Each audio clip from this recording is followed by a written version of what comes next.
Visual Studio Talk Show.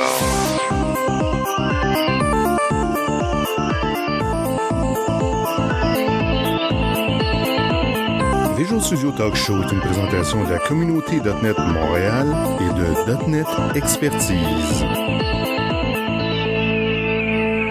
Visual Studio Talk Show.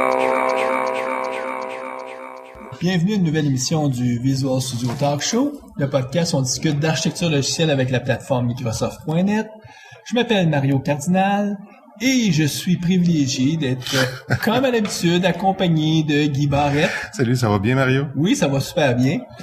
Guy, je dis privilégié parce que je prends la peine de me déplacer, venir te rencontrer au centre-ville parce que je veux vraiment faire l'introduction avec toi. Je sais que t'es dans le jus. Ouais, busy là, de ce temps-là, pas mal. T'es dans un projet qui t'accapare beaucoup, mais on prend quand même le temps de faire l'introduction. Ouais. Et ce qu'on va présenter comme émission, c'est un enregistrement que j'ai fait un peu plus tôt cette semaine avec Barry Paquet, où on a discuté de gestion de produits. Oh, intéressant. Oui, donc le pendant, souvent nous on parle plus de gestion de développement, Ouais. mais là c'est plus comment on gère le produit, les spécifications, donc les exigences, la partie plus client. Puis je parle, sans plus tarder, écoutons l'entrevue. Absolument. Je suis avec Barry Paquet. Bonjour Barry. Bonjour. Ça va bien? Très bien, merci. Vous allez bien? Oui, super bien. Moi, je suis très heureux de pouvoir m'asseoir avec toi puis discuter de gestion de produits.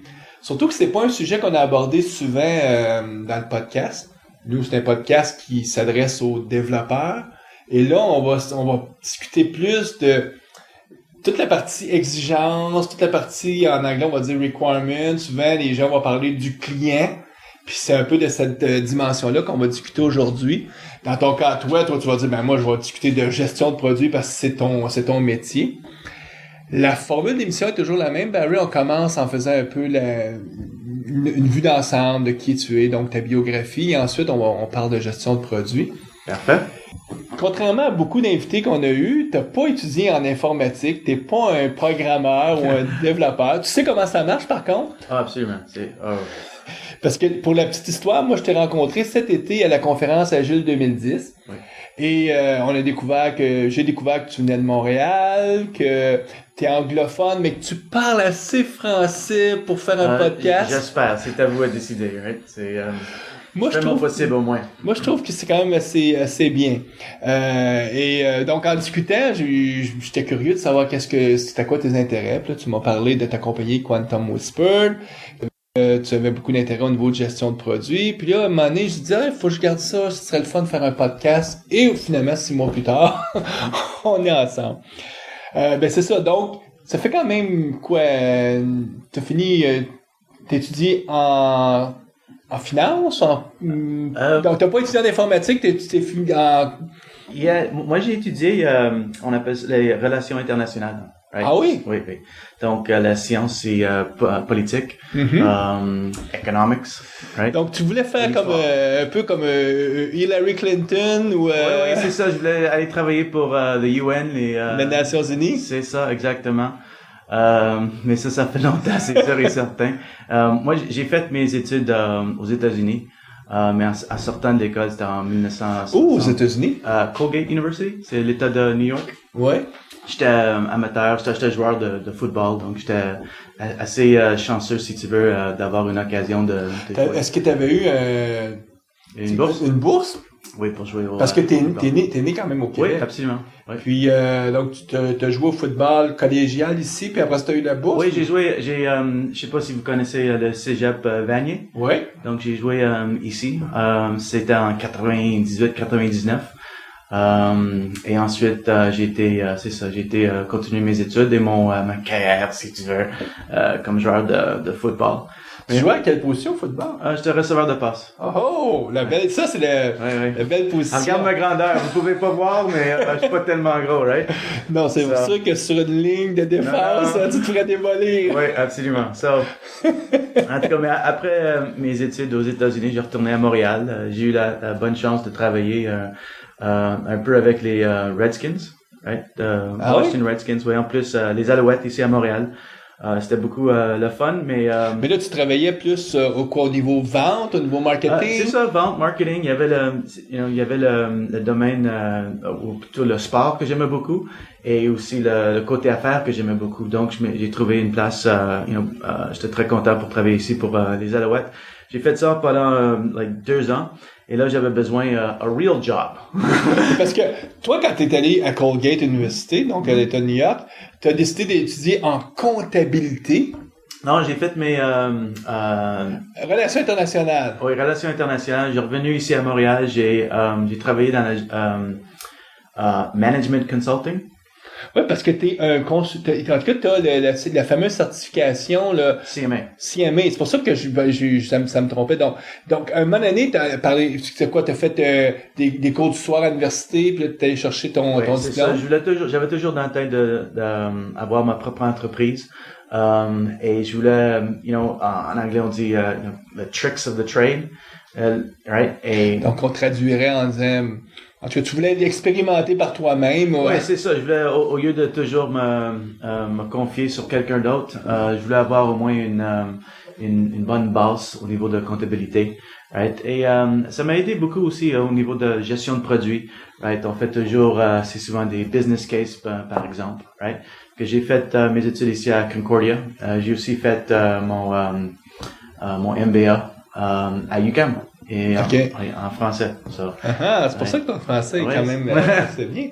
Donc, pendant que tu poursuis ces études-là, tu as travaillé, comme tu disais, pour les Redskins, pour les Alouettes, et à un moment donné, là, tu as fait le saut en gestion de produits. Ouais, c'est ça. Je travaillais pour une compagnie de management consulting, right? Et je voyageais un peu tout partout au monde. J'étais pas mal occupé. J'ai beaucoup aimé mon travail, mais c'était le temps de 1999, 2000, donc the whole internet, the bubble. Ouais, right? C'était avant, on savait même pas qu'il y avait une bulle dans ce temps-là, right? Mais être dans le domaine de informatique, right? C'était la technologie, c'était très intéressant, si tu veux. Donc là, tu fais le saut pour démarrer des compagnies en Non, c'était technologie? plutôt, je voulais être dans le domaine, tu sais, mon background, right, c'était management consulting, productivity consulting. OK. Right. Donc, souvent, un des consultants qui vont aider à améliorer la productivité dans une organisation. Ouais. OK, ça peut être dans le service, manufacturing, right, etc. J'ai travaillé pour des compagnies ou des projets like Coca-Cola, et plusieurs CIMAC ici au Québec, à Sherbrooke. Mais là, c'est ça, je voyais beaucoup trop. J'étais jeune, et j'avais pas vraiment autre chose sauf ma carrière parce que j'étais toujours sur la route, right? En voyage d'affaires, si tu veux. Donc, je voulais rentrer dans le domaine de technologie. Une des meilleures façons de rentrer dans un nouveau domaine, right? C'est par la vente. Ouais. Right? Fait que j'ai rentré sur le côté vente et j'ai commencé par, vendre du logiciel. Mais selon mon... Mais là, t'étais pas à ton compte, tu travaillais pour quelqu'un. Oui, c'est ça. Je travaillais pour Momentum Business Systems, ici à Montréal. Momentum. Oui, Momentum, à Ville-Saint-Laurent. Donc, j'étais, account manager. Et c'était intéressant, mais avec mon background, right, parce qu'on faisait avant, management consulting sur la productivité, efficiency, etc. Je regardais la compagnie, puis j'ai dit, wow, il y a des améliorations qu'on peut faire ici, et ensuite ici, right, dans tous les départements, marketing, sales, right, product management, right. Mais là, ils m'ont dit, wow, Harry, on t'aime beaucoup, là, mais ça fait, 2 semaines que t'es ici. Puis tu veux changer toute la compagnie. Oui. Ça fait que j'ai dit, OK, peut-être t'as raison, je comprends. So, on a fait un petit, agreement, right? Fait une entente. Une entente, c'est ça. On s'est dit, écoute, parce qu'ils m'ont engagé pour faire la vente. Fait que j'ai dit, OK, je vais me concentrer. Je vais faire la vente. Je vais faire, on faisait la vente enterprise sales. Ouais. OK? J'ai dit, je vais en faire 10. OK? Une fois que j'ai terminé, là, je veux regarder d'autres, opportunités, si tu veux, dans d'autres défis. Oui, d'autres défis. Fait que c'était kind of a win-win, right? Une bonne entente. Puis j'avais 6 mois pour le faire. right? Quand tu dis que tu voulais en faire 10, c'était trouver comme 10 clients ou... 10 nouveaux clients. Là, 10 nouveaux clients. J'avais un quota et j'avais besoin d'aller trouver 10 clients. OK. Right? Il y avait un produit existant, etc., right? So, long story short, une histoire longue, courte, si tu veux, right? J'en ai closed, right? T'as réussi à compléter des ouais, ventes. c'est ça. 9. 9 sur 10. OK, 9 sur 10, right? Puis le gars le plus proche, il y en avait 2, 3. OK. Fait que juste, right? So, j'étais pas tout à fait là, right? Mais quand même. C'était mieux que la moyenne. Oui, beaucoup mieux que la moyenne. Et le 10e, je l'ai eu dans le 7e mois, de toute façon, right? Fait que là, ils ont dit, OK, on a fait une entente, it's okay. Là, puis c'était quand même une petite entreprise. Il y avait peut-être 100 employés. Mm-hmm. Il y avait plusieurs produits qui existaient, mais ils développaient des nouveaux technologies. Parce que Momentum, est-ce que c'était des feuilles de temps ou quelque chose comme ça? Des Travel and Expense Management. Ah, OK. Donc, ça. pour tous les comptes de dépenses et tout. Oui, c'est OK. ça, exactement. Et c'était basé sur Lotus Notes. Ah, OK. Donc, OK. c'était un add-in dans Lotus Notes qui permettait... Oui. C'était sur la plateforme, si tu veux, de Lotus Notes. Et dans le temps, on voulait... on avait beaucoup de questions, de décisions plutôt de faire ce nouveau stratégique. Mm-hmm. Parce que si tu te souviens encore 2001, right, il y avait ASP, Application Service Provider, right, ça c'était avant SaaS, Ouais. right. Et aussi le côté technologie, on voulait-tu rester sur Lotus Notes ou aller, Microsoft ou Java, right? Puis t'avais aussi un des premiers gros succès au niveau des ASP qui était la fameuse plateforme pour faire le suivi de tes leads, de tes ventes. Ouais. J'oublie le nom de la compagnie, comment elle s'appelle donc? Laquelle? Tu parti de Salesforce? Ou... Salesforce, c'est ouais, ça. Ouais. Donc, tu sais, Salesforce commençait à devenir très visible. Puis là, ça montrait aux gens, disait, il y a un autre modèle qui est de pas vendre l'application, mais de la louer. Yeah. So, dans le fond, on avait beaucoup de questions au niveau stratégique, mais on n'avait pas vraiment une manière pour à les répondre. Right? Mm-hmm. Fait qu'on a vu notre produit de base, il se vendait, mais le téléphone ne sonnait pas. Right? C'était assez difficile. Fallait que vous alliez voir les clients. Oui. Fait que et on était plus agressif, si tu veux, comme compagnie, nos buts. Right? Pour réussir, on voulait avoir encore plus. Fait que c'était ça notre problème. C'était really to scale. Right? How do we scale sales? How do we scale comment, marché, nos clients, etc. Comment right? obtenir de plus en plus de clients? Moi, c'est là où est-ce que j'ai tombé dans le domaine de gestion de produits. Right? Tout d'un coup, on avait un problème, j'avais pas toutes les réponses, right? Fait que je m'ai instruit, je m'ai educated myself. Ça, c'est quand j'ai tombé, c'était ma première, La première fois que tu gérais un produit, c'était chez Momentum, c'était le produit pour faire les comptes de dépenses qui roulait sur Lotus Note, qui avait une base de clients, mais là, c'était la réflexion de dire, on l'amène où ce produit-là? Ouais. Parce que si tu bouges pas, tu restes à la même place. Ouais. En technologie, habituellement, ça veut dire que tu vas mourir. Ouais, Faut toujours que tu fasses évoluer ton produit puis que tu fasses les bonnes décisions. Et Puis là, et dans le temps, le produit était vraiment géré presque, pas nécessairement par moi directement, mais c'était plutôt par groupe ou committee, right? Et ça, c'est même, pire, right? Pour plusieurs raisons. Mais c'est là où est-ce que j'ai découvert la gestion de produits, right? Le besoin, si tu veux, la valeur de gestion de produits. Et là, j'ai tombé dedans. Je vais pas dire j'ai tombé en amour avec, mais c'était, je suis entrepreneur, si tu veux. J'aime le côté affaires, j'aime le côté technique et j'adore les clients. J'aime livrer la valeur. Et, je suis un peu analytique. Analytique, oui. Ouais. Fait que quand tu regardes mon profil, l'opportunité, c'était, depuis ce temps-là, j'ai pas regardé derrière moi, right? T'avais trouvé ta voie, ou en tout cas ce qui te passionnerait. Mm-hmm. Puis là, on est en 2010, puis là, ça, on parle début des années 2000.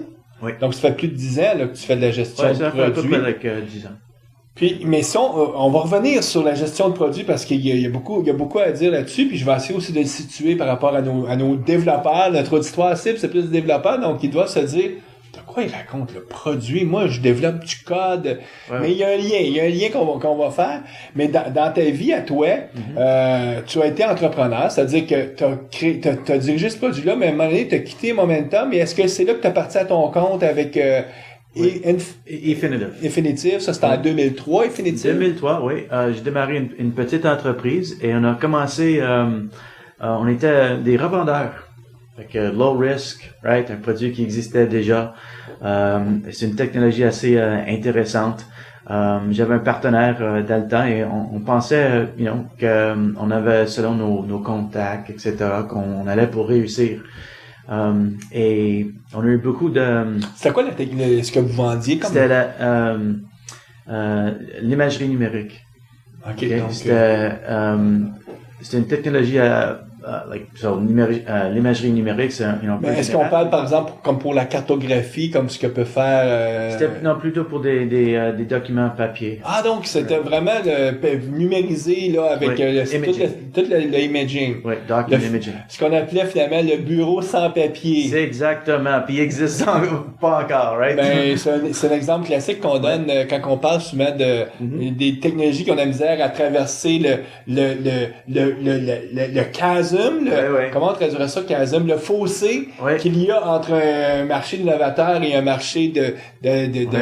d'adopteurs. On dit souvent que le bureau sans papier est un exemple d'une technologie qui est encore du côté des innovateurs, mais qui n'a pas encore réussi à percer. Ouais.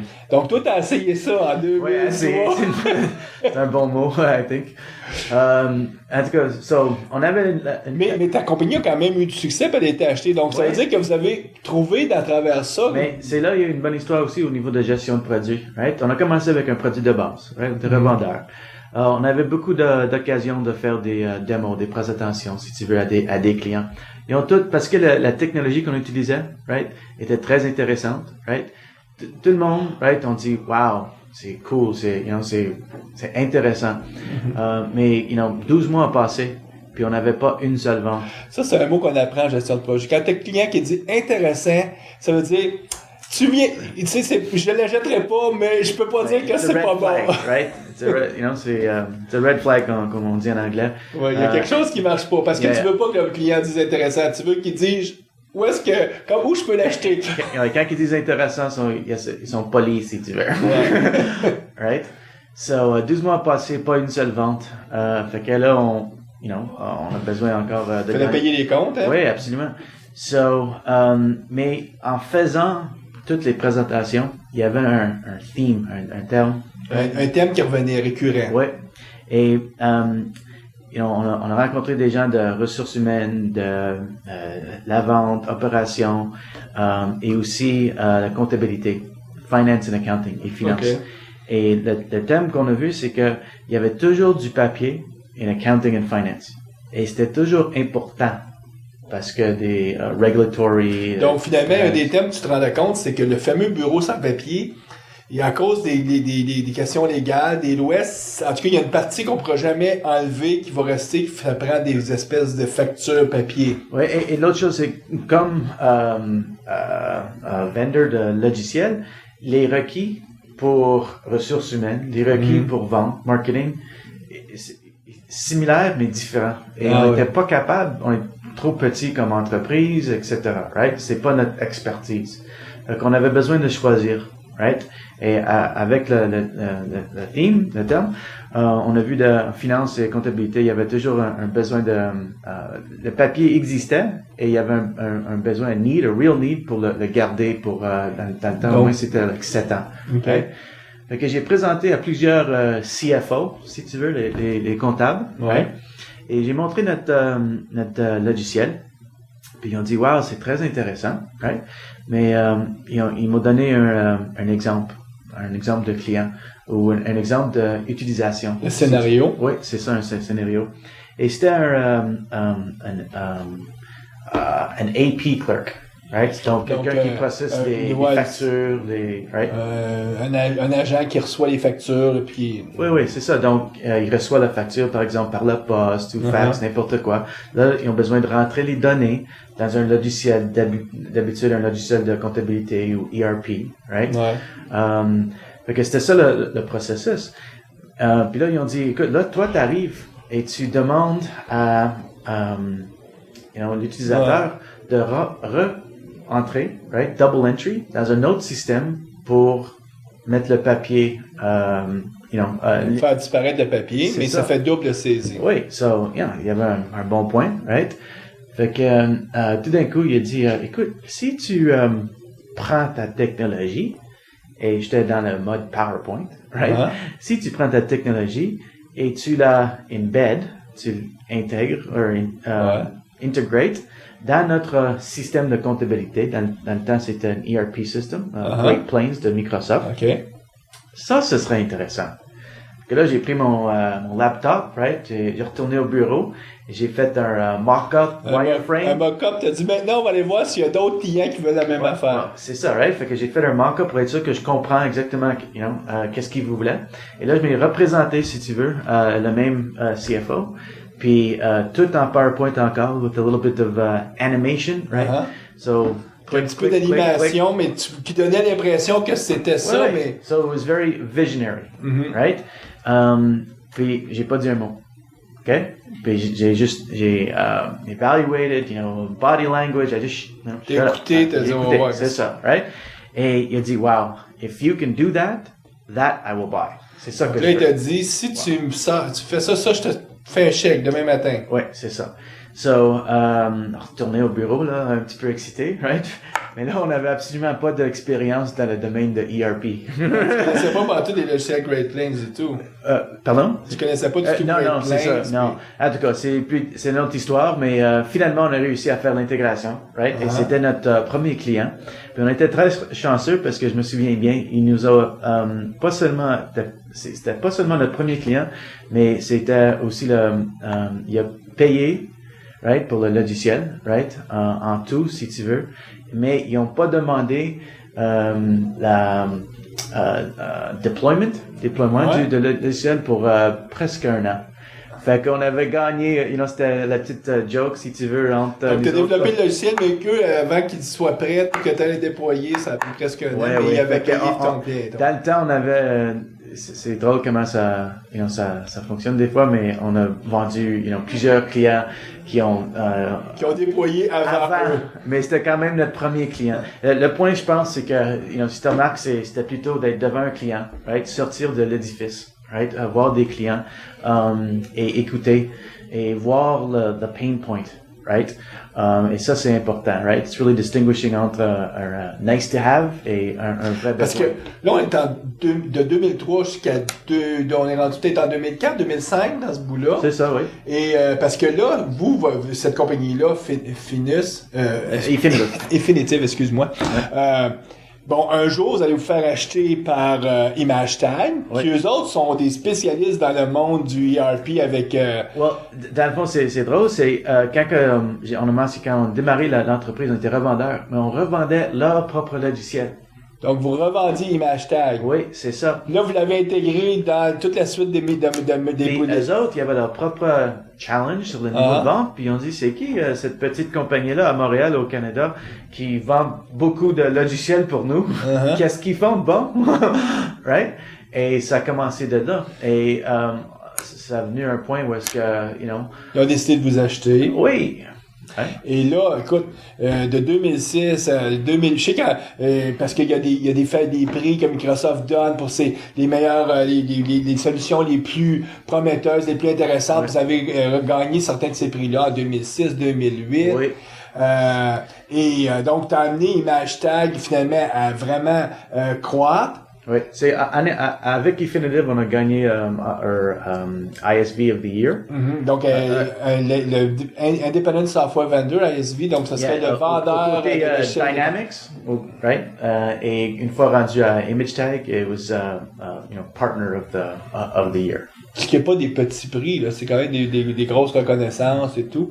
Puis, donc, c'est quand même un beau succès ce que tu as fait avec cette compagnie-là. Et à un moment donné, tu décides que tu as fait le tour de ImageTag et là, de repartir à une autre compagnie. Oui, c'est ça. J'ai complété, si tu veux, après la vente, etc., je pense que j'ai peut-être 2008, right? Et juste pour terminer l'histoire, si tu veux, on a fait l'intégration avec Great Plains, Navision, Exacta. Donc, on a vraiment commencé, si tu veux, une famille de produits. Parce que Microsoft un jour a acheté ces compagnies-là, ils ont tout intégré, puis vous êtes assuré que vous étiez, que vous fonctionnez. Et ça continue aujourd'hui, et c'est même leur go-to-market strategy, ça continue.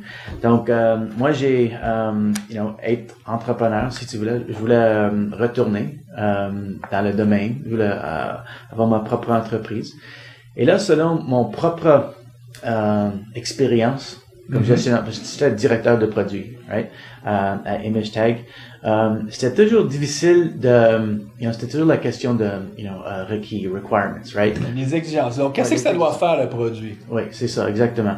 Et, même à un autre niveau, c'est, la prioritisation des exigences. Ça, c'est très, très difficile.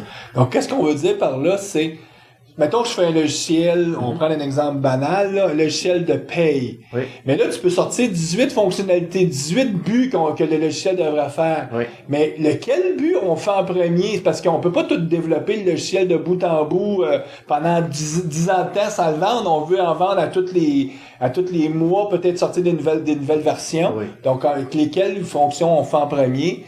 Oui. Donc, toi, tu as décidé de t'adresser à cette problématique-là de priorisation. C'est ça, le challenge, si tu veux, d'un gestionnaire de produits, c'est toujours, il y a des ressources, right, dans l'équipe, et je compte l'équipe de développement, right, et c'est de livrer la plus de valeur possible, right, efficacement, efficiently, plus rapidement au marché. Fait que c'était toute cette histoire-là, si tu veux, qui était... C'est pas facile. Écoute, comme tu sais, moi, je suis un peu dans tes souliers, mais du côté de Urban Turtle. Donc, je travaille, moi, au niveau de la gestion de produits Urban Turtle. On reçoit un paquet de demandes. On a des clients. Les clients, les autres, ils veulent toutes sortes de fonctionnalités. Ouais. Là, nous, faut qu'on décide lesquelles on va faire, lesquelles on fera pas, parce que des fois, il y a des clients qui nous demandent des fonctionnalités qui sont anti-agiles, c'est-à-dire qui fonctionnent vraiment pas avec un framework Scrum. Puis c'est pas pour mal faire. Il y a des clients qui ont juste pas compris qu'on faut Scrum, puis ils disent, moi, je voudrais avoir telle affaire, puis là, nous, on est obligé de leur dire, non, jamais on va faire ça. Mais de l'autre côté, il y a un paquet de fonctionnalités qu'on reçoit qui ont du sens.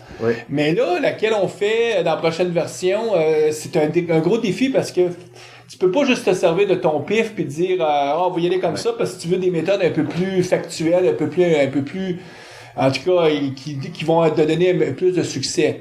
Puis toi, ta compagnie maintenant, Quantum Whispers, c'est ça qu'elle aide à faire. Oui, c'est ça. Moi, à ImageTag, même avant ça, à eFinitive, c'était là où est-ce que j'étais introduit, si tu veux, à la méthodologie agile. Et ça change beaucoup pour un gestionnaire de produits, right? Avant Agile, on faisait souvent ça s'appelle des MRDs ou PRDs, Product Requirements Document, right? Un gros document de un gros document, waterfall, right? De toutes les exigences, beaucoup de détails, etc. On donnait ça à l'équipe de développeurs, puis on retournait dans 6 mois, 12 mois ou 18 mois, puis on avait nos... C'est peut-être un bon moment, Barry, pour justement situer, parce que vu que notre auditoire, c'est principalement des architectes, des développeurs, donc là, nous, on parle de gestion de produits. Pour l'auditoire qui ont la chance d'être dans une équipe agile, une des clés d'une équipe agile, c'est qu'il y a toujours quelqu'un qui doit être le représentant du client. Si on est dans le framework Scrum, ce rôle-là s'appelle PO pour Product Owner. Donc, on voit le lien avec gestion de produits. Dans d'autres équipes agiles, peut-être que ça s'appelle pas Product Owner, mais il y a quelqu'un qui doit représenter le client, donc qui doit décider voici quelles sont les fonctionnalités, qui doit prioriser aussi les fonctionnalités à développer dans les prochaines itérations. Donc, dans une équipe agile, ça fait beaucoup de sens de comprendre le lien. Si on est dans une équipe qui est pas agile, waterfall, ben c'est souvent, aujourd'hui, des équipes, on va souvent avoir des gens qui sont des analystes d'affaires, qui créent un document de spécification, ce que tu disais, là, un product requirement, donc, et là, après ça, on dompe ça à l'équipe en disant, bon, ben là, vous avez 1 an et demi pour nous développer toutes ces fonctionnalités-là. On sait ce que ça donne souvent, ça nous donne des échéanciers qui sont irréalistes, mais... Le temps est passé, right? Le gros changement, right, c'est que... On peut plus attendre 1 an et demi. On peut pas, parce que le marché, right, est plus rapide que notre capacité de développer. So, c'est pour ça que, un projet qui dure 12 mois ou un an et demi, c'est plus beaucoup de risques, right? C'est plus raisonnable parce que le marché va évoluer plus rapidement.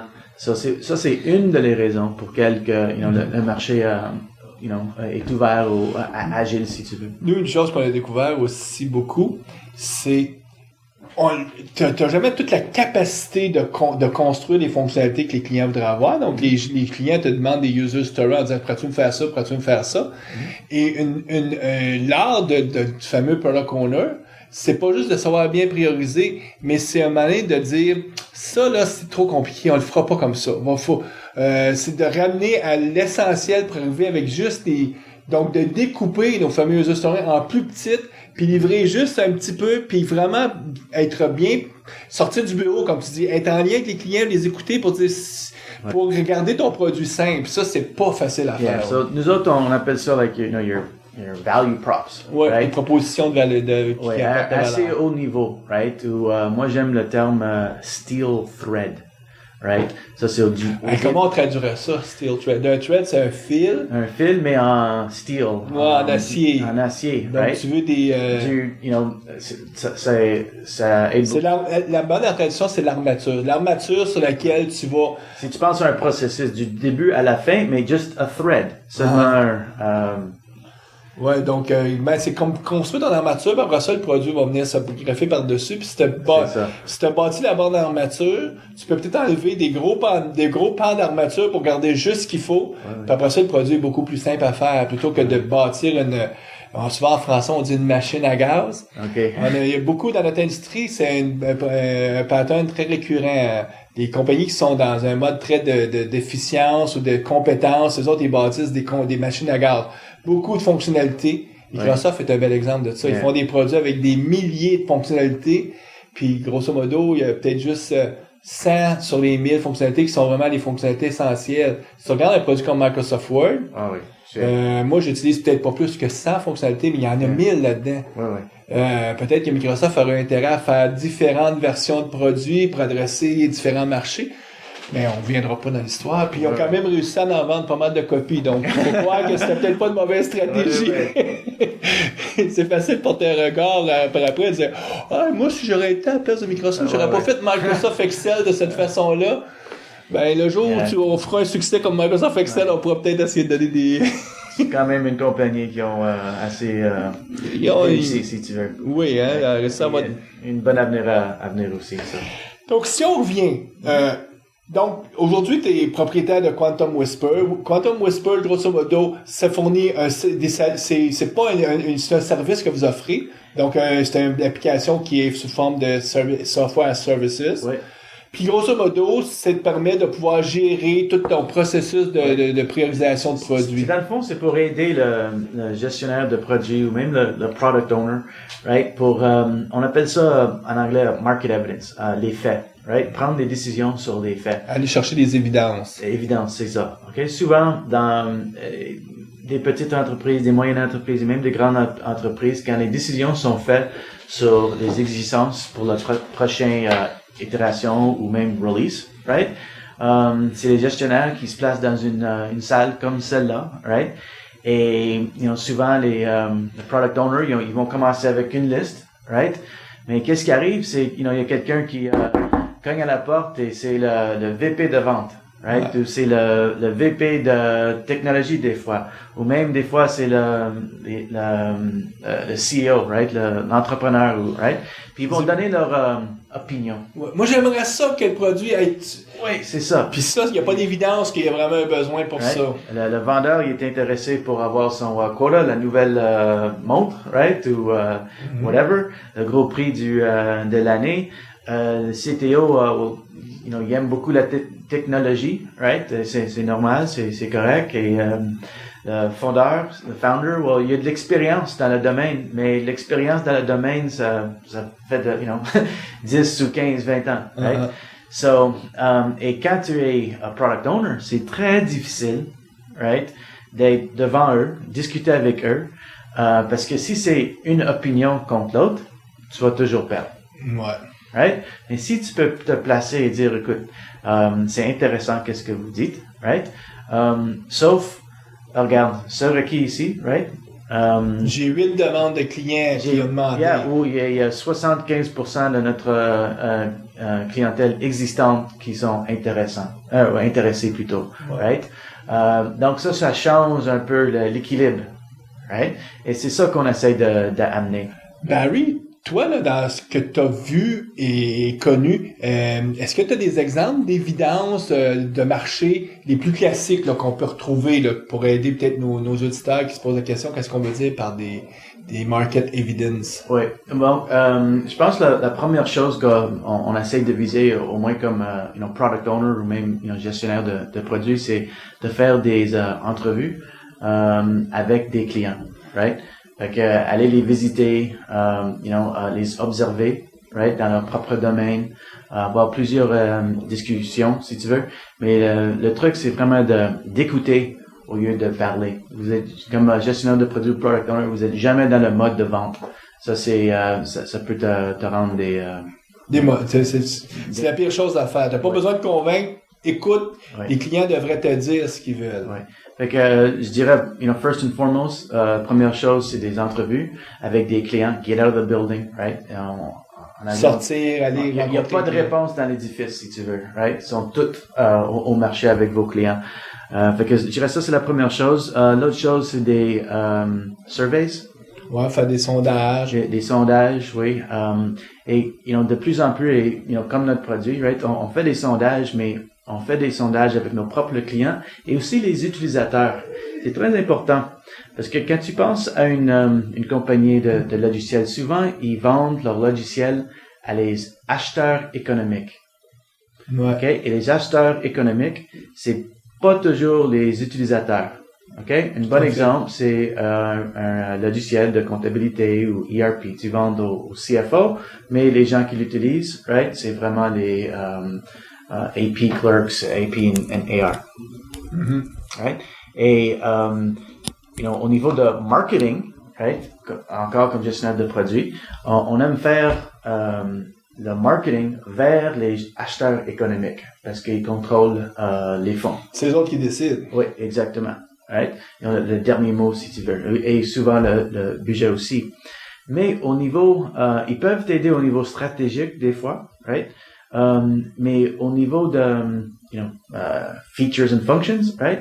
Ils sont pas des utilisateurs. Souvent, ils connaissent pas le logiciel, bien.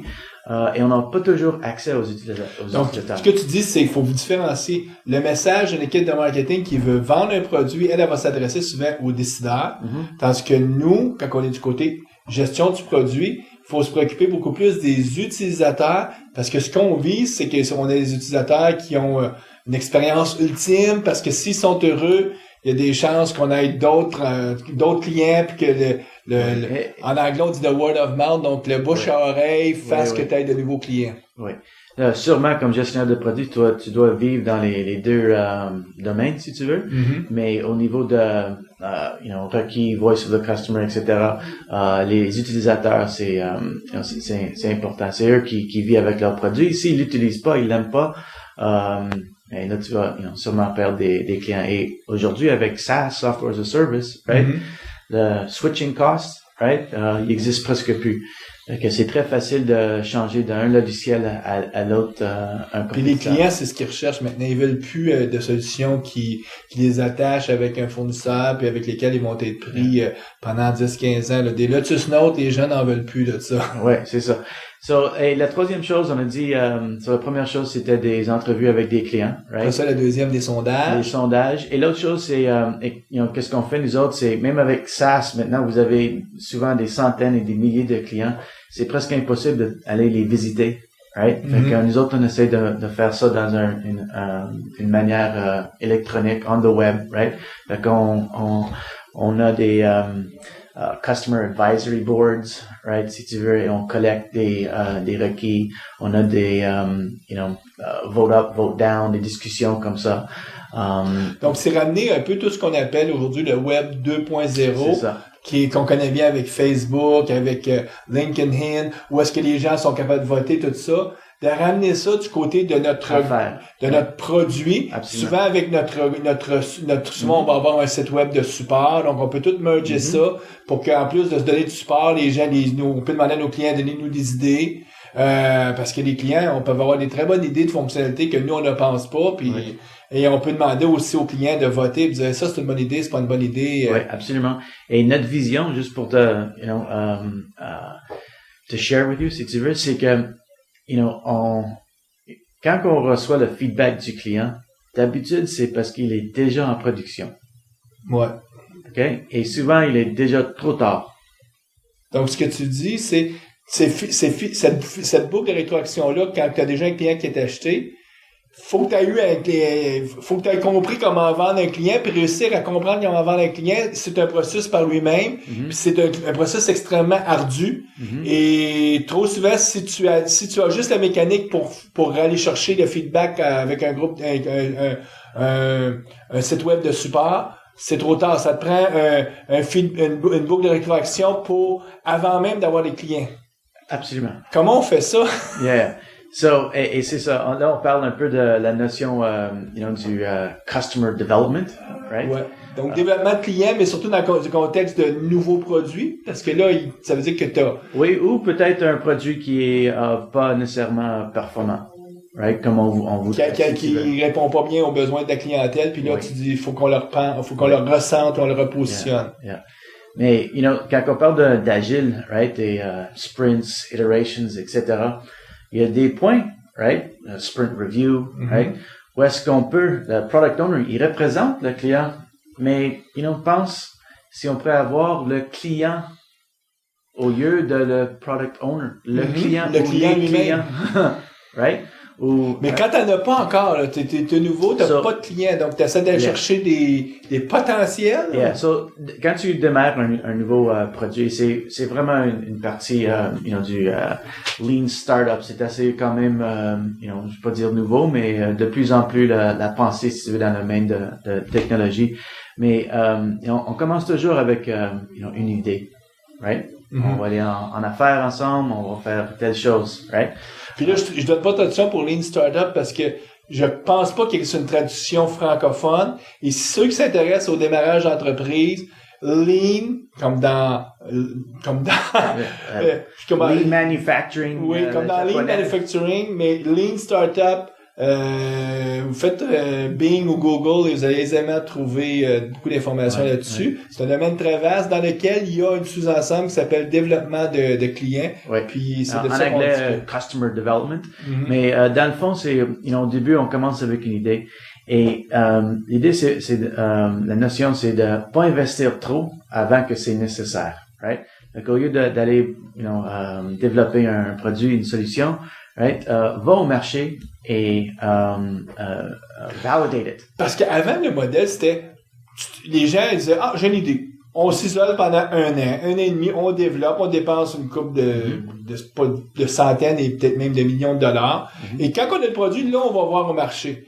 Puis l'approche Lean est de se dire « Est-ce que j'ai besoin de développer tout le produit avant d'aller voir le marché? » La réponse, c'est probablement non. Donc, est-ce que je pourrais développer le minimum? Comme tout a fait en disant, j'ai juste fait un mock-up avec un PowerPoint. Je suis allé voir un client, puis le client, en voyant ça, il m'a dit, moi, je suis prêt à payer. Oui, il a acheté le PowerPoint. Il a acheté la vision, beaucoup de clients la promesse. Beaucoup de clients seraient prêts à acheter la vision et la promesse. Donc, peut-être que le futur du développement de produits, c'est de savoir faire, en anglais, ils disent le Minimal Viable Product, le MVP. Oui, donc, le produit, le minimum pour qu'il soit viable, donc qu'il soit présentable. Oui. Et donc là, on peut être très créatif dans les façons de faire ça. Oui. Et ça, c'est un bon point, je pense, que tu amènes, quand on dit le MVP, le Minimum Viable Product, right? Ça veut dire différentes choses à différents gens, si tu veux, right? Des fois, ça peut être, mon exemple, en PowerPoint, right? Ça, c'est, c'était assez au moins pour échanger de l'argent, right? Et ça dit beaucoup, right? Mais ça peut même être encore plus petit ou plus rapide. Ça peut être aussi simple que, je retourne si on a une idée, on peut y aller sur Google, utiliser keywords, right? Et juste, préparer une annonce, si tu veux, sur les keywords. juste pour voir si notre hypothesis, right, sur notre idée a de la demande. Right? So, parallèlement à un outil comme Google, et utilisant les keywords, etc., tu peux déjà vérifier si... Donc là, t'es-tu en train de dire, tu vas mettre une annonce avec Google AdWords, Oui. avec tes mots, ceux qui ont dit, quand il y a ces mots-clés-là, je veux que l'annonce apparaisse, puis là, tu vas vérifier si les gens viennent cliquer, parce que ton annonce va annoncer ton feature, en tout cas, ton value prop, va annoncer ta proposition de valeur. Oui. Et là, si les gens cliquent, tu dis, hey, il y a une réponse, là. S'ils cliquent pas, tu vas dire, j'ai pas de bonne proposition. C'est ça. Et des fois, il y en a 2, 3, mais 2, 3, c'est pas assez pour démarrer une entreprise. Right? T'as besoin de beaucoup plus. Si t'as déjà, mettons, une ligne de produits, ça pourrait être aussi sur ton site web de ton ligne de produits, annoncer une nouvelle fonctionnalité, puis là, vérifier est-ce que les gens cliquent et veulent voir ça, est-ce que les gens s'abonnent, par exemple, pour avoir de l'information, peut-être juste de dire, nous voulons faire ça, abonnez-vous, puis là, si les gens s'abonnent, tu vois déjà qu'il y a une traction. Ouais. C'est ça, c'est toutes des différentes méthodologies ou outils, si tu veux, mais l'idée fondamentale, si tu veux, c'est de valider avant de développer. Mais là, si je reviens à ton idée de placer une publicité Google, habituellement, quand tu fais de la publicité, tu dis, moi, je veux pas dépenser plus que, mettons, 15$ par jour. Là, si tu barres ça, tu n'auras pas la vraie mesure de l'attraction. Mais s'il y a beaucoup de traction, ça peut te coûter beaucoup de dollars. Oui, mais tu choisis quelque chose, 2, 3, $400 ou whatever, mais c'est mieux de dépenser $300 au lieu de $30,000 à développer ton produit, right? C'est la validation de the value prop, le problème dans le marché. Est-ce qu'il y a une demande pour une solution pour le problème que vous avez identifié? Comme demain matin, supposons que je ferais une publicité pour le bureau sans papier. Peut-être que je découvrirais que pas beaucoup de monde clique là-dessus parce que les gens croient pas vraiment que ça peut exister, sont très sceptiques et puis que c'est pas une bonne proposition de valeur. Oui. Par contre, je peux trouver une autre proposition de valeur qui est, par exemple, demain matin, si je place des souliers, beaucoup de monde vont des souliers parce que tout le monde a besoin d'avoir des souliers. Ce qui n'était pas le cas en 1700-1800. Avoir on les appelait des va nu-pieds pour rien parce que les gens n'avaient pas de souliers. C'était vraiment les riches qui pouvaient se payer des souliers. Mais c'est la différence entre un besoin fondamental ou un besoin accessoire. Puis, quand on a la technologie, souvent on est dans les besoins un peu accessoires. S'acheter un iPod, pas besoin de ça pour manger demain matin. Par contre, Apple en vend des millions. Donc, c'est à quelque part, ça répond quand même à un certain besoin. Parce que, écoutez, la musique, il y a aussi le besoin d'estime qui est associé. Des fois, ça peut être intéressant de... Ta proposition de valeur, par exemple, à Apple, intéressante parce qu'il y a beaucoup sur la proposition d'estime, la valeur d'estime. Oui. Le produit est beau, coûte plus cher, mais il est beau, le design, puis ils ont su bien faire cette proposition de valeur-là et bien la positionner dans le marché. Apple, ils ont sûrement vécu beaucoup de succès, mais je suis toujours un peu, pas sceptique, mais... Ils ont vécu des échecs aussi. Oui, absolument. Oui, c'est facile à les oublier des fois, right? Mais en fait, c'est quand même une compagnie avec des exceptions, phenomenal, succès, mais de jour à jour, right? Comme nous autres, on peut pas se planifier qu'on va être the next Apple, right? On doit être plus, pas dire réaliste là, mais on peut pas, on n'a pas les fonds, on peut pas prendre les chances, on n'a pas le budget, etc. Donc pour diminuer le risque, si tu veux, d'un nouveau produit, la notion de Lean Startup et Customer Development est absolument nécessaire. Qu'est-ce qu'on attend? Parce que là, on vient de parler de le démarrage d'entreprise en mode Lean, puis que là, quand on fait le développement de clients, on devrait penser à nos propositions de valeur, c'est-à-dire quel est le problème qu'on cherche à résoudre. Dans le développement de clients, est-ce que c'est plus vaste que juste définir le problème? Le cœur de ça, c'est comprendre le problème, trouver un problème réel, concret, que les gens souffrent. Mais est-ce qu'il y a autre chose qu'on peut associer? Oui, il y a vraiment, il y a 4 étapes, right? La première étape, c'est Customer Discovery. So, en Customer Discovery, right, on se concentre vraiment sur les clients, les problèmes. OK, donc la première, c'est découverte du client. Oui. OK, rencontrer des clients. Le produit n'existe pas encore. Right? Donc, c'est aussi découverte du problème. Absolument. Right? Parce que vous commencez avec un hypothesis, right? Tu te souviens, on a commencé avec une idée. Ah. Non, notre idée, right, de Customer Development, c'est d'être, aller dans le marché, être devant plusieurs clients, pas un seul client, parce que c'est seulement une voix. Vérifier notre hypothèse. Oui, c'est ça, vérifier. Et c'est très important de pas nécessairement réagir après chaque réunion, right?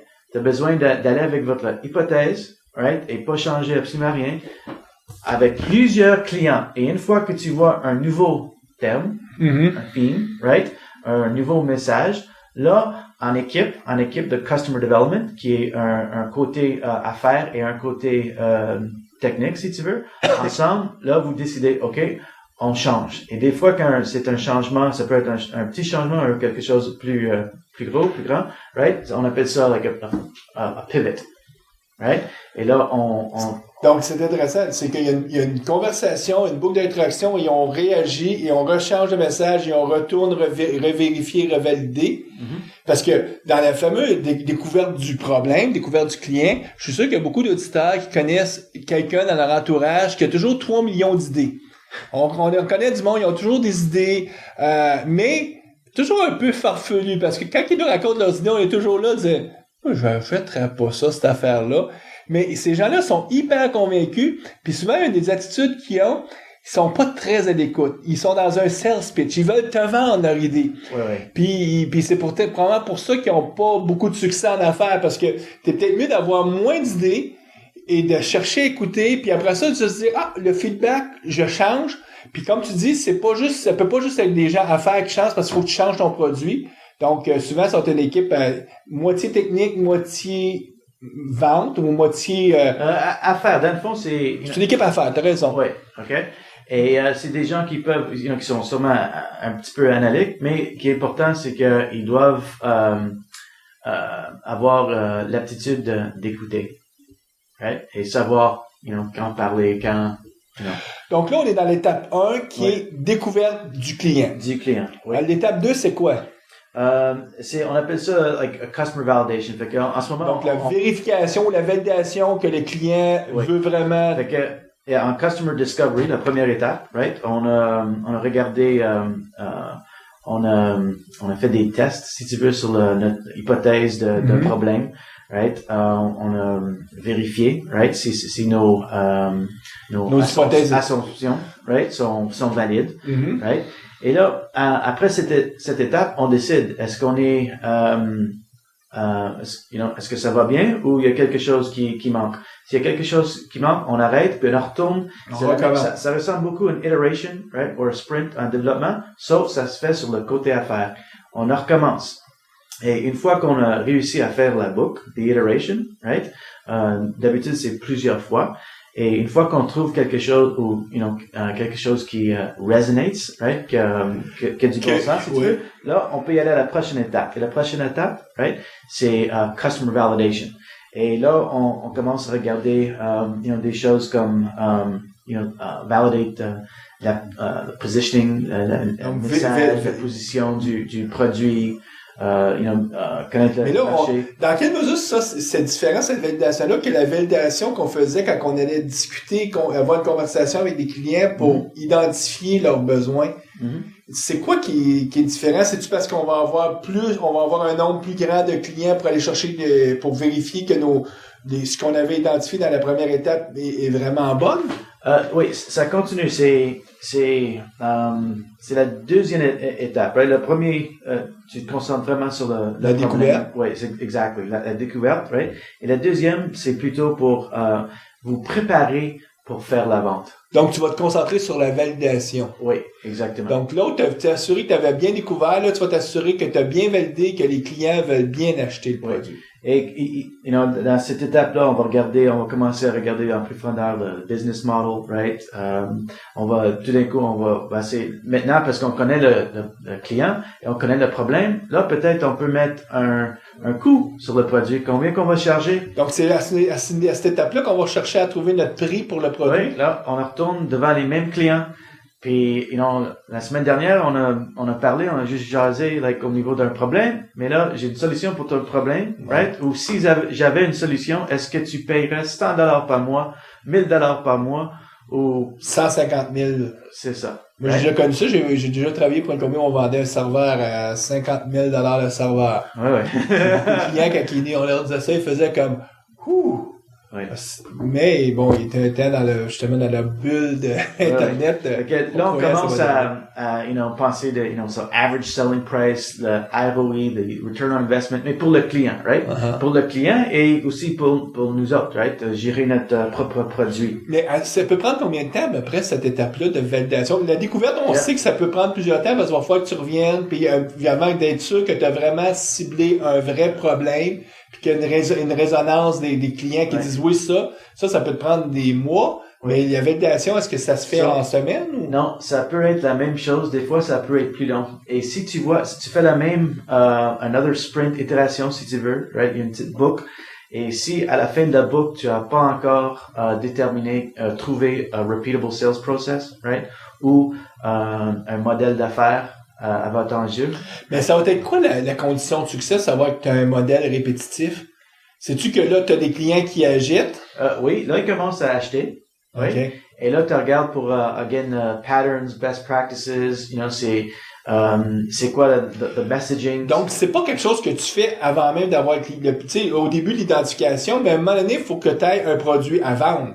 Tu peux pas juste dire, là, j'arrête pendant un an de temps, je vais développer puis je reviens parce que c'est vraiment un processus itératif où est-ce que tu vas créer ton produit minimum viable et lui tu vas commencer à le vendre et tu vas définir le prix puis là tu vas voir si tu as des clients qui l'achètent 1, 2, 3 puis 10 puis 20 puis oui là, en ce moment c'est encore 1, 2, 3 right à peu près right et l'autre chose c'est le côté affaires comme product owner gestionnaire de produits c'est là on regarde la plus grande picture right la vision si tu veux là on regarde quand on parle de repeatable sales process hein?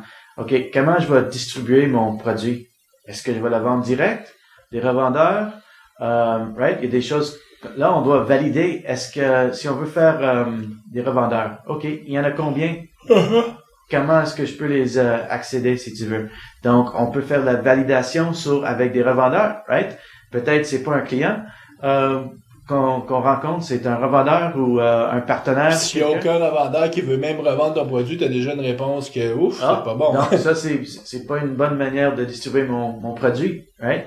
Fait que c'est l'idée c'est de encore pour utiliser un terme en anglais, c'est get your ducks in order, right? Okay. Pour la réussite, right?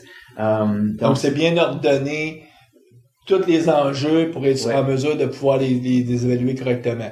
Donc là, on a fait la découverte, là, on fait l'évaluation, focus sur l'évaluation, la troisième étape maintenant. Ouais. C'est, on appelle ça la création de clients, so customer creation. Ah, okay. Là, on focus sur la création. On a fait du beau travail, right? Et là, c'est le temps de vendre. Right? Donc là, on passe de 3 à 30 à 300 clients. Là, on se concentre, c'est ça, sur, positioning encore. Là, on tombe un petit peu plus dans le mode de execution un peu. C'est là qu'on va commencer à faire notre matériel de marketing. Oui, exactement. Puis là, on cherche à discuter, à parler directement au décideur, celui qui sait le chèque. Et même les, notre littérature, de produits, etc. Just like en développement, des itérations, c'est la même chose, ça change assez rapidement, right?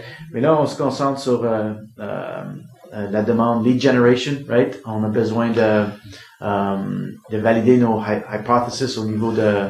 C'est intéressant, depuis le début, tu parles toujours d'itération, parce que la réalité, c'est de la même façon qu'une équipe de développement de produits va fonctionner par itération, et d'itération en itération, en prenant comme priorisation ce que le product owner va lui dire de faire, va développer les fonctionnalités du produit. L'équipe qui fait le développement de clients, elle aussi va fonctionner d'itération en itération. Chez nous autres, chez Urban Total, on est sur des sprints d'une semaine. Oui. Parce que vraiment, c'est un autre sprint, mais c'est la même chose avec, on a nos user stories, les user stories sont différentes, et on les complète, et on suit ce cycle-là aussi, parce que là, nous, on est plus rendu comme à l'étape 3. Oui. On a passé les deux premières étapes, mais on est toujours en train de faire nos sprints, et on continue. Et le but, c'est d'arriver à la fameuse étape 4, qui serait quoi? So, it's really, on appelle ça, building a company. So là, c'est... Donc, construire une entreprise à partir de... Et là, tu as besoin le VP de vente, right? Tu as besoin d'une équipe, right? Là, tu engages, là, tu dépenses, right? Si tu as besoin des fonds, venture capital, n'importe quoi. Donc, c'est complètement inverse du modèle classique qui était de dire, je bâtis tout en avant, je construis la compagnie, puis après ça, j'essaie d'aller à la vente. Donc, je dépense 1,5 million, puis après ça, j'arrive pas à vendre, puis je viens de perdre 1,5 million. Dans l'autre modèle, c'est plutôt, je vais perdre un petit peu d'argent parce que je vais faire beaucoup d'itérations puis je vais me tromper. Mais je vais me tromper, je vais accepter que je vais me tromper puis je vais vous dire que ça fait partie de mon processus de me tromper. Absolument. C'est mieux de te tromper, right? Early, right? De te tromper trop tard. Même, tu sais, si on fait parallèle avec le développement logiciel, dans les approches agiles, dans les approches techniques, souvent on va dire on va faire du développement piloté par les tests. Test-driven development. Puis on pourrait appeler ça d'une autre façon, on pourrait dire que c'est du développement piloté sur les erreurs ou sur les échecs. Parce que grosso modo, qu'est-ce que tu veux? Tu veux que ça fail. Tu commences par faire failer ton test, pour ça tu dis j'implémente, puis là je veux que ça devienne green. Mais je fail. Puis on dit souvent dans l'agile, fail early. Tu veux fast. Oui, tu veux vraiment échouer rapidement parce que c'est dans l'échec qu'on apprend et qu'on itère et qu'on améliore.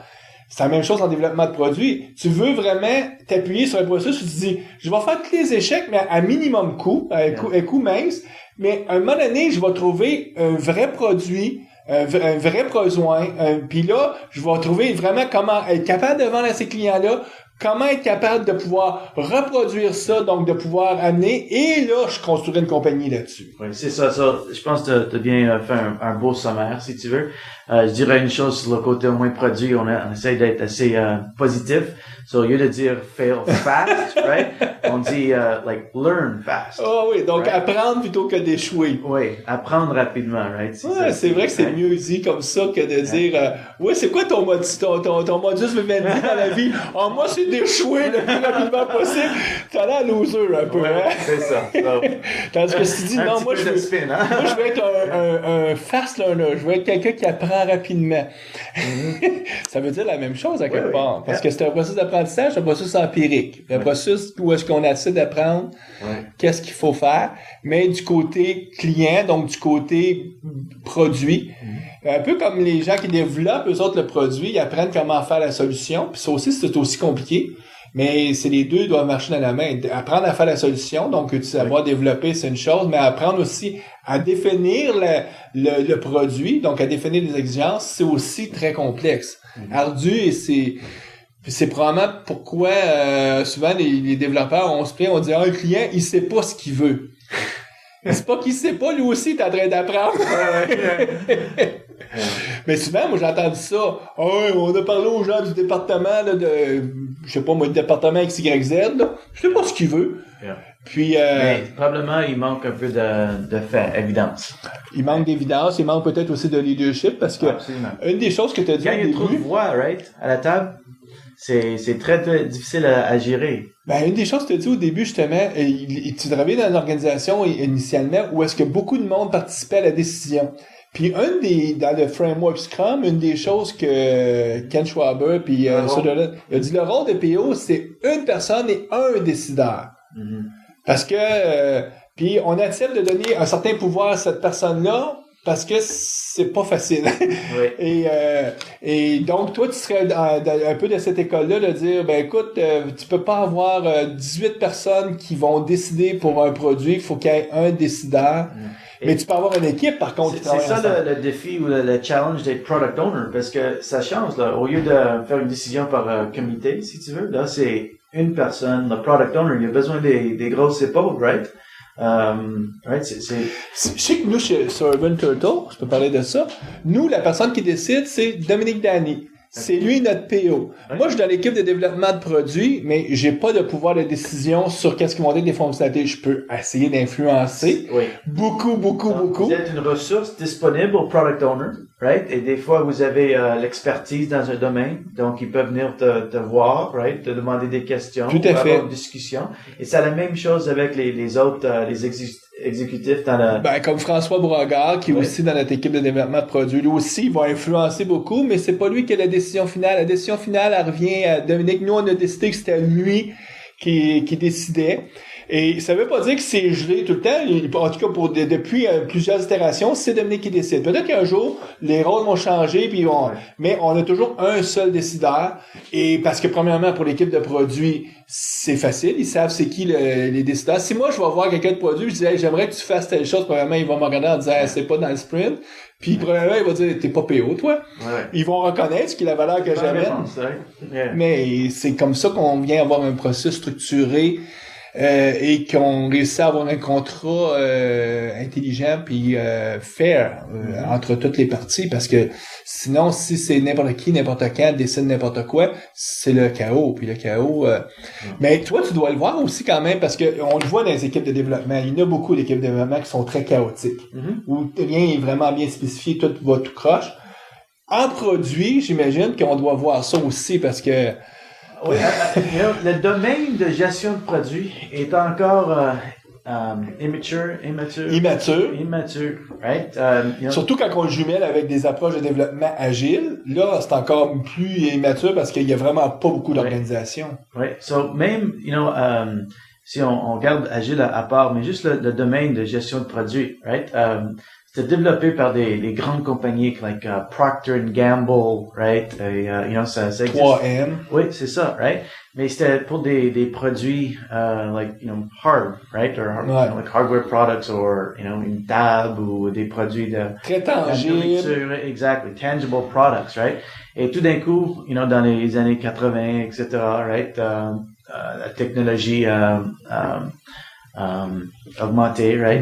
Maintenant, c'est de plus en plus du logiciel partout. Right. Fait qu'il y avait beaucoup de les transferable skills and practices, right? Qu'on pourrait réutiliser dans le domaine de technologie, mais on a de plus en plus notre propre processus et manière d'affaires aussi. Et ces processus-là sont encore un peu, ils sont immature, right? Quand on regarde Agile aujourd'hui, il y a beaucoup de produits pour Agile, il y a beaucoup de consultants pour Agile. Quand les entreprises adoptent Agile, l'équipe de développement se fait former, right? La formation. Qu'est-ce qui arrive au product management? D'habitude, souvent, malheureusement, sont oubliés. Ouais. Right? Et on peut pas oublier que Agile, c'est, nous autres, on la connaît comme une méthodologie de développement, mais c'est vraiment une méthodologie de projet. Ouais. OK? C'est juste qu'on l'utilise dans un domaine de développement et ça fonctionne très bien. Donc, quand on parle si on retourne à Customer Development, c'est aussi une méthodologie agile, right? C'est une manière de gérer un projet, sauf c'est le projet, peut-être jumelle ou parallèle que le processus de développement, right? Ouais. Mais c'est encore, c'est utilisé, sauf sur le côté affaires. Right? C'est ça, mais imaginons une organisation qui mettrait en place puis qui formerait très très bien ses équipes de développement logiciel en agile, mais qui aurait pas du tout le parallèle du côté développement produit, c'est-à-dire que les lignes d'affaires qui doivent eux autres spécifier les besoins, ils sont pas formés. Tu vas probablement aller chercher juste 10% des bénéfices de l'agilité parce que eux sont en amont. C'est garbage in, garbage out. C'est-à-dire que si tu me donnes des intrants qui sont mal définis, mal priorisés, ben moi, je vais te donner les fonctions que tu me demandes, mais si c'est pas ceux-là vraiment qui apportent le plus de valeur à ton organisation. Ouais. Donc, les PO et les gestionnaires de produits, ils doivent réagir, ils doivent définir des nouveaux processus, utiliser des nouveaux outils, right? Pas seulement pour le input, mais aussi, une fois que le produit est développé, right, il est en production. Si on faisait, par exemple, des releases, right, une fois par année avant, là, on les fait une fois par quart, une fois par mois, right? Mais là, ça change pour les product owners, les gestionnaires de produits, parce que si vous avez une équipe de service, help desk, marketing, website, right, le montant d'information est diminué parce que c'est seulement, peut-être un mois passé ou un quart, quarter. Sauf que ça vient tout le temps. Oui. Et ça dérange, une waves, des vagues, si tu veux, dans tous les autres départements. Puis là, tu as besoin d'influencer. Marketing, c'est le temps de refaire Notre message. Oui, c'est ça. Ou, il y a release notes, right? Ou, guess what? Pour les gens de service, on a besoin de faire de la formation encore. Avant, on faisait ça pendant 3 jours, une fois par année à Vegas.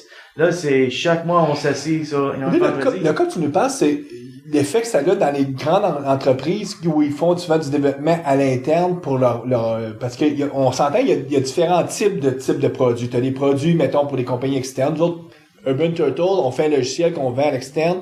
Donc, c'est peut-être plus facile dans ce contexte-là parce que c'est clair qu'on cherche à vendre un produit à l'externe. En grande entreprise, mettons, tu es une organisation financière. Et là, tu décides, avant, on faisait une livraison par année, maintenant, on veut en faire une à tous les mois. Comme tu dis, ça a beaucoup d'impact. Moi, je serais curieux aussi, est-ce que tu sais, aujourd'hui, dans ces grandes organisations-là, les gens qui sont responsables de faire les spécifications, donc de définir les exigences, c'est les analystes d'affaires. Mm-hmm. C'est-à-dire qu'on a un rôle, quelqu'un qu'on engage, on dit, toi, tu vas aller parler au client, tu vas scripter tout ce qu'ils te disent et tu vas documenter et tu vas pouvoir donner ça maintenant aux développeurs. Comment ça change le métier d'analyste d'affaires? Est-ce que lui doit devenir un PO ou... Pour moi, au moins, mon avis, c'est moins important le titre, right? C'est plutôt que le travail se fait, si tu veux, right? Mm-hmm. Donc, dans ce cas-là, pour aller visiter le client, right, s'il est à l'interne ou même à l'externe, right, c'est d'aller voir le client, faire les étapes. Donc, de bâtir les spécifications, donc de construire, de trouver toutes les user stories, de les prioriser, d'illustrer les user stories avec les bons exemples pour que ça documente qu'est-ce qui se fait. Une chose qui est importante de noter, c'est sur le côté de gestion de produits, right, les titres sont tout mélangés. OK? C'est très important, peu importe le titre, right? C'est plutôt, OK, tu es responsable pour quoi? Qu'est-ce que tu fais? C'est quoi votre, part de l'équipe, right? Et donc, c'est moins important les titres, c'est plutôt, leur rôle, right? Mais qu'est-ce qui est important, c'est que le rôle est bien décrit, right? Quelqu'un est responsable et accountable, right?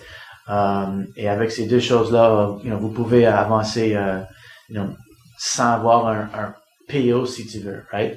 Dans une entreprise, peut-être, au lieu d'avoir un BA, ou des fois, il y a une équipe de BA. Quand on parle de cross-functional team. BA, analyse d'affaires. Oui, c'est ça. Business analyst, right? Des fois, vous avez une équipe, un cross-functional team, right? Et des fois, les BA sont une partie de la cross-functional team, right? Et eux autres aussi, ils peuvent être gérés dans un mode agile, même s'ils se concentrent sur le design, right? Le design, c'est toute une autre histoire, hein? Toute la partie UI, entre autres. Right? Ça, c'est ça.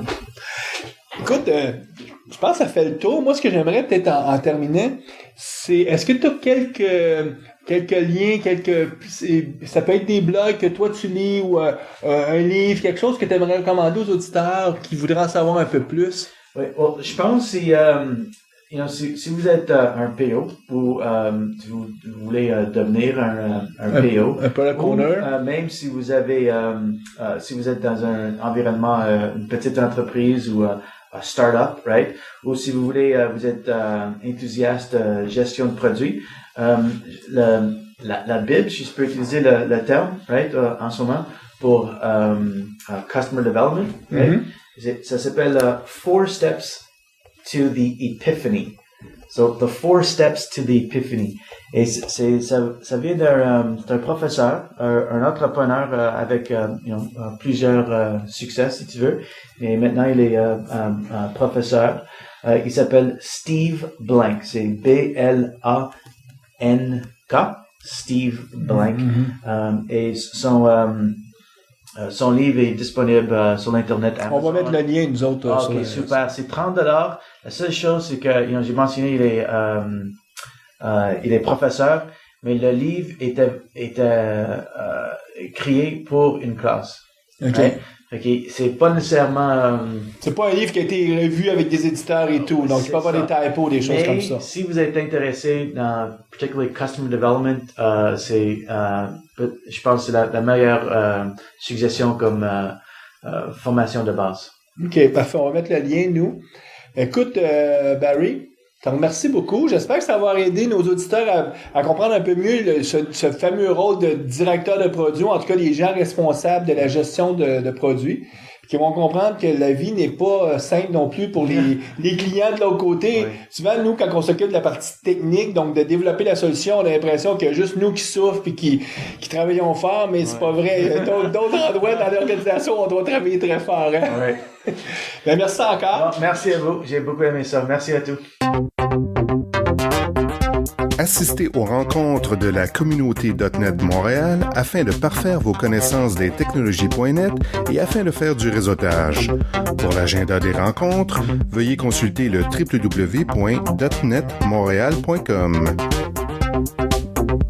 .NET Expertise est un réseau de consultants indépendants et experts dans les technologies Microsoft.net. N'hésitez pas de consulter un de nos experts en visitant le www.net-expertise.com.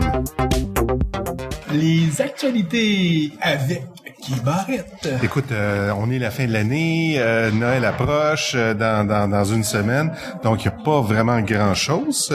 Mais... Les auditeurs peuvent peut-être entendre, on est au centre-ville, dans un endroit public, il y a beaucoup de monde qui passe, c'est les emplettes, les gens font des achats. Oui, absolument. Donc, parmi les deux nouvelles qui ont retenu mon attention, il y a la sortie du Service Pack 1 de Visual Studio 2010, mais en bêta. Donc, c'est un bêta qui sort du Service Pack 1.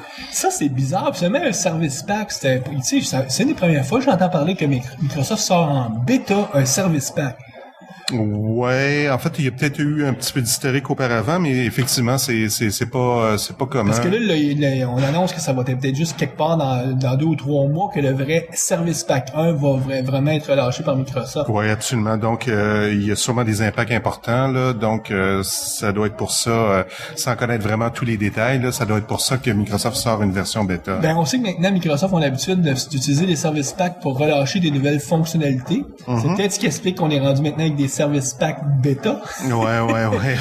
Tout ça pour dire que ça corrige quand même beaucoup de problèmes, de bugs, donc ouais, ne devrait pas hésiter à aller l'installer quand même. Oui, si vous êtes à la fine pointe, là, puis vous utilisez par exemple MVC3 avec Razer, il y a des changements qui cassent, donc faites bien attention, lisez la documentation, le README avant d'installer une version bêta. Ça reste une version bêta, c'est pas pour rien. Microsoft, par contre, il a annoncé quand même un Go Live, donc tu peux avoir du support de Microsoft si tu l'installes en production. Ouais. Deuxième nouvelle qui a retenu mon attention, c'est au PDC l'année dernière, Microsoft a annoncé que Azure allait être bonifié au fil des mois de nouvelles fonctionnalités. Et là, Microsoft commence à relâcher là, des nouveaux features. Donc, ils sont sur un mode très itératif au niveau des features qu'ils rajoutent dans Azure. Pourrais-tu qu'ils utilisent des processus de développement agiles? En fait, je pense que c'est pas ça. Oui, ok, ça pourrait être ça. Moi, je peux vous confirmer que Microsoft font du Scrum mur à mur, donc je serais pas surpris que... Mais c'est surtout le fait que c'est une plateforme qui déploient dans leur infrastructure. Donc, ils peuvent se donner le loisir, justement, de relâcher des features plus souvent. C'est pas comme un OS là, qui sort à tous les 2-3 ans. C'est un bon point que t'amènes, Guy. Le fait, le cloud, là, faut faire... Non, on parlera même plus qu'il y a eu des mises à jour, parce qu'on va peut-être être quasiment en déploiement continu. Peu comme aujourd'hui, est-ce que les compagnies de télévision avisent les gens qui ont un téléviseur qu'ils ont mis à jour leur infrastructure pour faire des émissions de télévision? Pas du tout. Absolument. C'est caché. Aujourd'hui, on parle trop de mise à jour parce que on déploie nous-mêmes, mais dans le futur, on déploiera plus. Je prends un exemple, SQL Azure, à tous les 3-4 mois, il y a des nouveaux features qui sont relâchés. Donc là, c'est quoi les nouvelles fonctionnalités qui ont relâché? Donc, on parle d'accès administratif donc full admin access sur la plateforme. IIS aussi full admin access comparativement à avant où on était en mode trusted ou. Donc, grosso modo, c'est des fonctionnalités pour aussi se mettre au pair avec la compétition. Là. Oui, Amazon S3 puis Google pour pouvoir dire que d'un point de vue comparatif, l'offre de Microsoft est aussi intéressante. Oui, on peut maintenant faire du remote desktop sur les machines. Il y a un rôle maintenant VM là où on peut déployer nos propres VM là. Donc si vous êtes intéressé par Azure, si vous avez entendu parler de ces features là au PDC l'année dernière, regardez, ça vient d'être relâché. Écoute, Guy, la communauté.net de Montréal, c'est le temps des fêtes, donc il y a une relâche pour Noël et le jour de l'an. Wouhou! Mais on repart de plus belle en janvier. Oui, en janvier, où on a une présentation sur sur WPF intermédiaire avancé, donc des trucs et astuces avec WPF. On a une présentation aussi d'architecture. Oui, qui va être sur justement les points de fonction, c'est-à-dire comment évaluer l'ampleur ou l'envergure d'un développement logiciel en utilisant les points de fonction avec Sylvie Trudel. Puis un troisième meeting en janvier qui va porter sur le refactoring, puis aussi est-ce que ReSharper, comme un produit comme ReSharper ou CodeRush peut nous aider avec le refactoring. Donc, nous, on va profiter de l'occasion pour souhaiter un joyeux Noël, une bonne année à nos auditeurs. Oui, prenez un petit verre à notre santé. Juste un, pas trop. Là. Non, 2. Puis, nous, on vous revient en janvier avec encore des bonnes émissions. La prochaine émission, le sujet va être intéressant. On va discuter avec Emmanuel Gaillot, qu'on a déjà eu comme invité. Oui. Emmanuel vient à Montréal en voyage, qu'on profite de l'occasion pour le rencontrer. Et on va discuter avec lui de comment on réussit à vendre des contrats agiles. Comment ça marche dans la vraie vie? Que ça peut se faire. Donc, il va nous parler de ce qu'il a expérimenté avec les contrats. Parfait. Bon, à la prochaine. Au revoir.